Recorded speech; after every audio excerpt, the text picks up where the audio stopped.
ci waa Sarkozy loolu mooy wax leneen loo fi def da ngay sonn c'est la première fois lii man mii di wax ak yow sauvé naa fi presque 12 personnes yu waroon a dee te deew benn bi fii lañ ma ootee ma ñëw ñun la ñu defaroon formation pour ñu nekk télé kuy bëgg a dee ñu oo fii mais duñ fi nekk pour loolu léegi nag oo nañ télé bu télé ñëwee ñu wax ne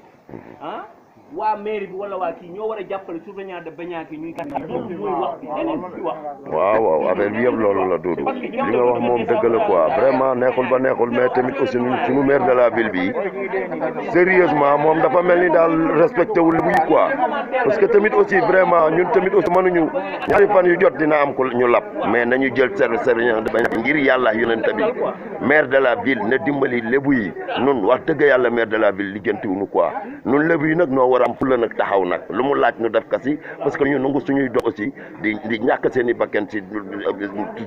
toujours mais dafa metti si xool quoi maire de la ville na ngeen xam ne nag wax dëgg yàlla nañu wut ay xale ñu di leen fay ñuy garde ji parce que am na ay at yoo xamante ne garde nañ ko ñaari at yoo xamante ne amuñu dara mais lan moo tax nag léegi alors te bu doon côté la ñu def si alal jadul jeex waaw vraiment nañu asalaamaaleykum wa rahmatullah en tout cas lébu yi daal kontaan nañu si maire de la ville sérieusement